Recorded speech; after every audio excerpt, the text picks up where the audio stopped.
The beautiful person I remember is Granddad Cosby. Granddad Cosby worked in a steel mill. His education took him to reading the Bible, and that's all he ever read. And he moved his lips and he made sounds. And he always had reading glasses that were bifocals but dirty. And I always cleaned them. Granddad is truly one of the people on this earth that I know for sure from what I saw and from what my friends in their 70s have told me about him working in that steel mill, that foundry rather, working the hammer. The hammer comes down and he holds a long pole and turns it around, and this thing comes down and changes the shape, and he turns it. And he worked till he was 82 years old doing that. And there are guys who worked around him to this day who say, that was the strongest man we ever saw. Matter of fact, he worked straight through lunch. We used to, on our lunch break, come over and watch him do that.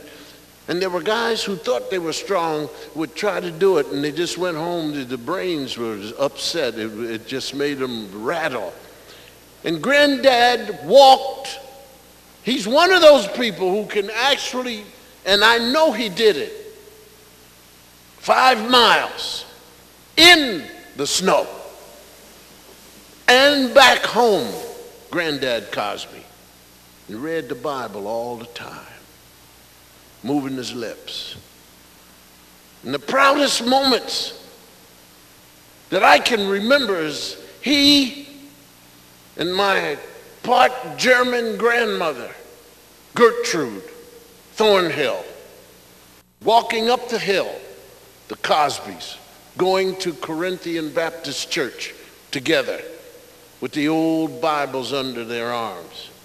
And in those days, married couples were kind of odd people because they shared everything except the church. Because Grandma went to Zion or something. Granddad is going to Corinthian, and so on a whatever day she would go with him. But I do remember when I was taken to church by my mother, sitting there in the proud moment when the choir came from the back to go to their place behind the pulpit. And there's Granddad leading the way, singing with his robe, loud, and that bass voice. Whoa. I don't know the words, but Granddad knew the words, and it's my grandfather. When I turned 14, I couldn't wait. I was so happy that I'm going to enter high school, and I'm going to play football. And Granddad disappointed me. I went by the house. They only lived down the block. And I went into the house. There was no key. You just knew how to open it. And it had a knob that was like that. And you pull up on the knob, turn your shoulder, and you hit it. And the door opened, and then the vestibule door just gave up. It just gave this. And they had a big grate, this wide, a square, off to the side, but in the living room, and heat came up through that. The sofa was over there, and I came in, because I loved being with this man. He gave me 25 cents. Every time he gave me 25 cents, he'd tell me something about life according to the Bible. I had no idea who he was talking about or what he was talking about, but I knew how to look like I was listening. And I got the 25 cents. And this day came to get a quarter. 13,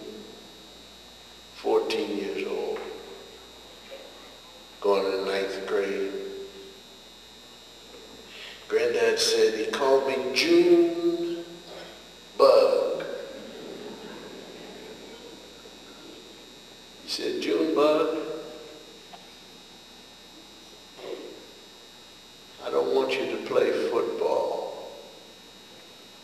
He said, you're young and your bones are not set.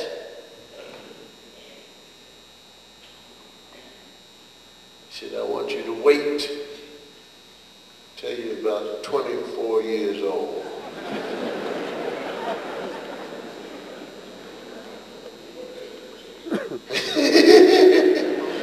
Granddad said that to me, and he gave me a quarter. I started September, Central High School, Philadelphia. Leather helmet, no face guard, pants that banged against your thigh.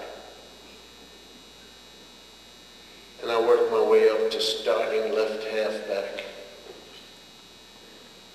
Weighed 135 pounds.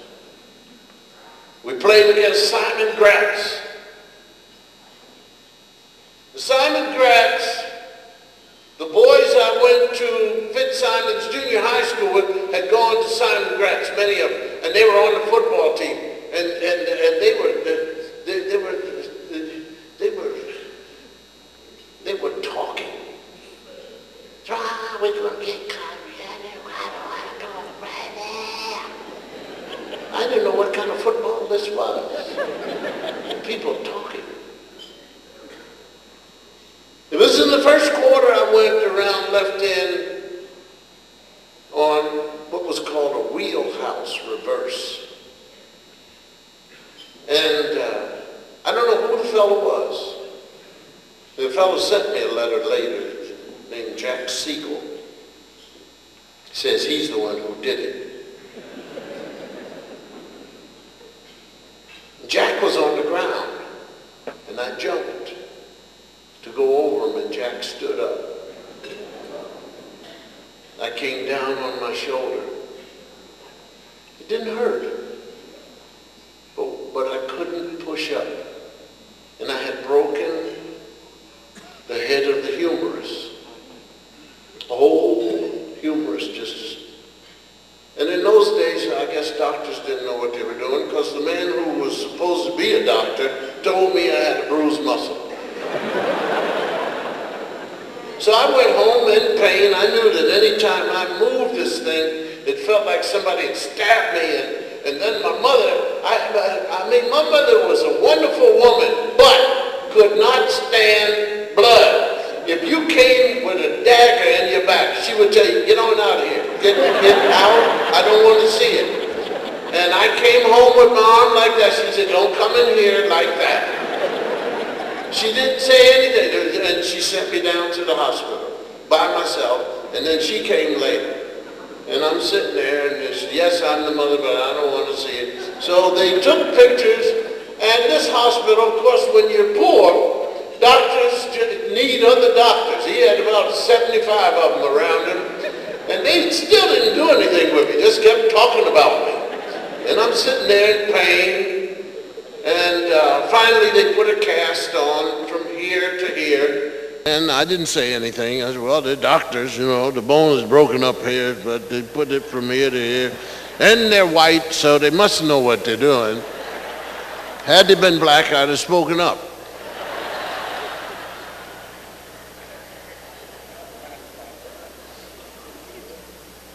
I went home, and my mother started treating me nicely. I got the place on the sofa, horizontal, looking at the TV with the rabbit ears and the cast across my body and the pillow built up. The doorbell, had the doorbell, you turn it. I said, "Rrrt, rrrt." And my mother went to the door. It was Granddad. And I was so happy I wasn't white. He didn't see me change colors. But I knew I felt hot. And Granddad, for the first time in whatever, got on the trolley car, because we were in the projects then, on the trolley car, rode from Germantown all the way on the trolley car down to where we lived to see me. And Granddad came over to me, and he leaned over, and then he sat down, and he put his hand across my forehead, and then he kissed me on the forehead. And he said, "How do you feel?" And I said, "All right, Granddad." And he got up. And then he went back to the kitchen, which was only about 8 steps. And I sent my ears back to listen. And he never said, "You know, I told that boy." He never said that. All he kept asking my mother is everything all right? How do you feel? And my mother said, "Just fine," and so forth and so on. And then Granddad was finished. Never talked about. "I told Junebug." Came back and he sat down, looked at me, and he went in his pocket, pulled out a quarter, put it in my hand, and he said, "Go get yourself some ice cream. It's got calcium in it." And he got up and walked out. The man knew how to make you feel bad. There's a fellow by the name of Earl Lloyd, was the first black professional basketball player in the NBA. Talks about his family. Mrs. Cosby is editing, my wife is editing a book of what the elders are saying. Elders are people my age. It's a very strange feeling, because in here, when I'm looking out, I don't feel or see elder. And, you know, then people say elders and they're talking about me. It's not that I'm denying it, it's just kind of a surprise. I don't think I'm 34, I don't think that, but, you know, elder. And Earl Lloyd speaks about his mother and father. He says, "My father was a very quiet man." He said, "But my mother was the one," he said, "she never wanted you to lie, so she took it away from you. She told you what she knew." And Earl said one day he came home, and his mother said, "Look, you're out with this boy and that boy, and they're not good people. And you're out with this other person, and that person is not a good person either." He said, so I looked at my mother and said, "Mom, I wasn't doing anything." He said, and my mother looked at me and she said, his middle name was Francis, so they must be from the islands. Because she called him by the middle name. You know, when your mother calls you by your middle name, you're in deep trouble. She said, "Earl Francis, if you're not in the picture,